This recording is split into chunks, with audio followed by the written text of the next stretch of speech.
আসসালামু আলাইকুম প্রিয় শিক্ষার্থীরা, আজকে আমরা এই প্রশ্নটি আলোচনা করব যে সংক্ষেপে হাইড্রোজেন বন্ধন আলোচনা করো, এর বৈশিষ্ট্য সমূহ লিখো।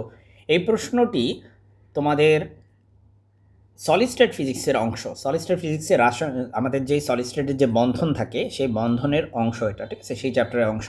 তো যাই হোক, জাতীয় বিশ্ববিদ্যালয় ডিগ্রিতে এই প্রশ্নটি কয়েকবার আসছে, তোমরা দেখতে পাচ্ছ সেখানে হাইড্রোজেন বন্ধন আলোচনা করো। আমরা অন্য একটা প্রশ্নে আলোচনা করছি যে হাইড্রোজেন বন্ধন ছাড়াও কিন্তু সলিডের মধ্যে আরও অন্যান্য বন্ধন থাকে। তো সেই বন্ধন নিয়েও কিন্তু সবগুলো বন্ধন নিয়েও কিন্তু অন্যান্য ভিডিওতে আলোচনা করা হয়েছে। সো দেখো, হাইড্রোজেন বন্ধন প্রথমে আমরা বোঝার চেষ্টা করি। হাইড্রোজেন বন্ধনে একটা হাইড্রোজেন থাকবে আর একটা তড়িৎ ঋণাত্মক মৌল থাকবে।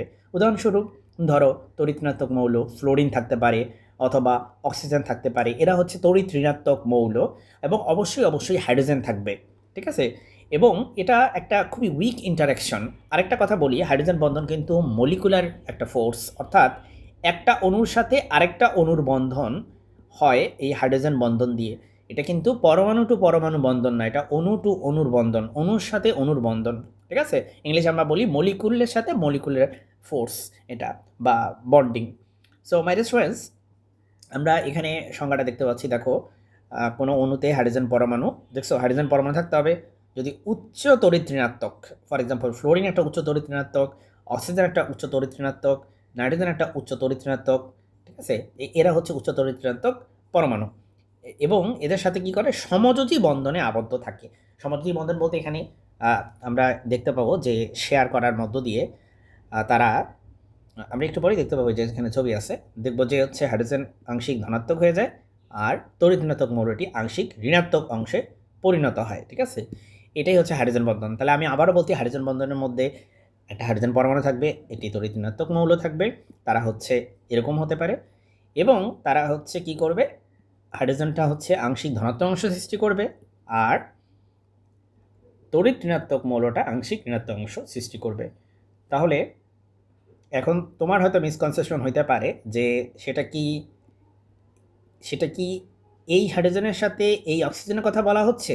না, সেটা না।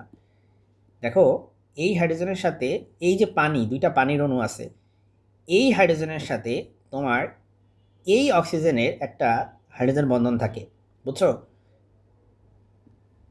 একটা মৌলের সাথে, সরি, একটা অণুর সাথে আরেকটা অণুর বন্ধন, এরকম অসংখ্য অণু থাকবে, প্রত্যেকের মধ্যে হাইড্রোজেন বন্ধন বিরাজ করবে। তো চলো আমরা বিস্তারিত দেখার জন্য আমরা একটু নিচের দিকে যাই। সো যেমন এই যে পানির ক্ষেত্রে দেখো, দেখছো এটা হচ্ছে H2O, এই যে H2O, এই যে H2O, দেখো এখানে দেখো ঠিক মতো বোঝা যাচ্ছে যে এই হাইড্রোজেনের সাথে তোমার একটা কি হইতেছে, এই যে ডট ডট ডট দিয়েছি আমরা, এই ডট ডট দিয়ে আমরা হাইড্রোজেন বন্ধন বোঝাই। অর্থাৎ এই যে পানি প্রথমটা, তার সাথে পরের পানির একটা হাইড্রোজেন বন্ধন আছে, এই যে এর সাথে একটা হাইড্রোজেন বন্ধন আছে, একটা হাইড্রোজেন বন্ধন আছে। এই হাইড্রোজেন বন্ধন আছে বলেই পানি গ্যাসীয় না হয়ে পানি হয় তরল, ঠিক আছে। আবার উদাহরণস্বরূপ অন্য একটা উদাহরণ নিতে পারি, আমরা হাইড্রোজেন ফ্লোরাইড নিতে পারি। এই হাইড্রোজেন ফ্লোরাইড একটা, দুইটা, লেসে তিনটা, এরকম অসংখ্য হাইড্রোজেন ফ্লোরাইড, প্রত্যেকে কী দ্বারা কানেক্টেড? হাইড্রোজেন বন্ধন দ্বারা কানেক্টেড, ঠিক আছে। সো বাস্তবতা হচ্ছে আসলে আসলে তার এইভাবে থাকে না, বাস্তবে থাকে হচ্ছে অনেকটা এইভাবে। তোমরা যদি এটা লিখতে চাও, এটা পরীক্ষা লিখবা, একটু শুদ্ধ করে লিখতে চাইলে তুমি এভাবে লিখবা যে এখানে অক্সিজেন আছে, এখানে একটা হাইড্রোজেন, এখানে একটা হাইড্রোজেন। আচ্ছা, এটা আমি না লিখে আমি একটু এই জায়গায় লিখি, হ্যাঁ, এই জায়গাটা লিখি অক্সিজেন, এখানে একটা হাইড্রোজেন, এখানে একটা হাইড্রোজেন, আবার দেখো হাইড্রোজেন, এখানে একটা হাইড্রোজেন। তা তুমি পরীক্ষায় এভাবেও লিখতে পারো যে হাইড্রোজেন বন্ধনটা থাকে হচ্ছে এইভাবে, দেখো এই হাইড্রোজেনের সাথে এই অক্সিজেনের একটা বন্ধন থাকে, এই যেভাবে এটার সাথে এটার একটা বন্ধন থাকে, বুঝতে পারছো? এইভাবে করে হচ্ছে হাইড্রোজেন বন্ধন থাকে। সো এভাবে করলে আসলে অ্যাকুরেটলি ছবিটা আঁকা হয় না, তবে এটা হচ্ছে আসল পিকচার। তোমরা আমার মতো করে এভাবে করে গাঠনিক সংকেতটা দেখাতে পারো।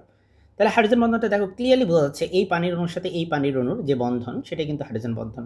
ওকে, এবার হাইড্রোজেন বন্ধন নিয়ে তুমি আশা করি এইগুলো লিখলে তোমার আসলে ফুল মার্ক না পাওয়ার কোনো কারণ নেই। হাইড্রোজেন বন্ধনকে আমরা ডট চিহ্ন দিয়ে প্রকাশ করি, ঠিক আছে, এতক্ষণ ধরে তাই দেখতে পেলে, তাই না? এখন দেখো মাই ডিয়ার স্টুডেন্টস, হাইড্রোজেন বন্ধনের যদি বৈশিষ্ট্যগুলো একটু লেখো তাহলে মনে হয় ভালো হয়। হাইড্রোজেন বন্ধন একটা মলিকুলার ফোর্স, তোমাদেরকে একটু আগে বললাম, অর্থাৎ একটা মলিকুলের সাথে আরেকটা মলিকুল বা একটা অণুর সাথে আরেকটা অণুর হচ্ছে বন্ধনটাই হচ্ছে হাইড্রোজেন বন্ধন এখানে।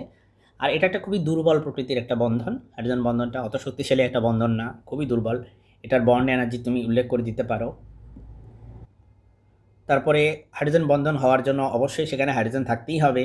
আর একটা তড়িৎ ঋণাত্মক মূল্য থাকতে হবে। যেই তড়িৎ ঋণাত্মক যে মৌলটা থাকবে তার তড়িৎ ঋণাত্মকতার মান অনেক বেশি হইতে হবে, উচ্চ তড়িৎ ঋণাত্মক হইতে হবে সেটা। এটা হাইড্রোজেন বন্ধন একটা একটা বৈশিষ্ট্য। যদি তড়িৎ ঋণাত্মকতা বেশি না হয় তাহলে কিন্তু সে হাইড্রোজেন বন্ধন গঠন করবে না। এর পিছনে কারণ আছে, কারণ যাতে হাইড্রোজেনের সাথে এই যে অক্সিজেনের, আমি একটু অন্য একটা এক্সাম্পল নিই। ধরো হাইড্রোজেন, এখানে দিলাম লেটস সে ফ্লোরিন, এখানে হাইড্রোজেন ফ্লোরিন, এই যে এই হাইড্রোজেনের সাথে এই ফ্লোরিনের একটা কী কাজ করে, হাইড্রোজেন বন্ধন কাজ করে। এই হাইড্রোজেনের সাথে এই ফ্লোরিনের একটা হাইড্রোজেন বন্ধন কাজ করে। যদি এই হাইড্রোজেনের সাথে কম্প্যারিজনে যদি তোমার ফ্লোরিনের তড়িৎ ঋণাত্মকতা অনেক বেশি না হয় তাহলে তো হাইড্রোজেন এটা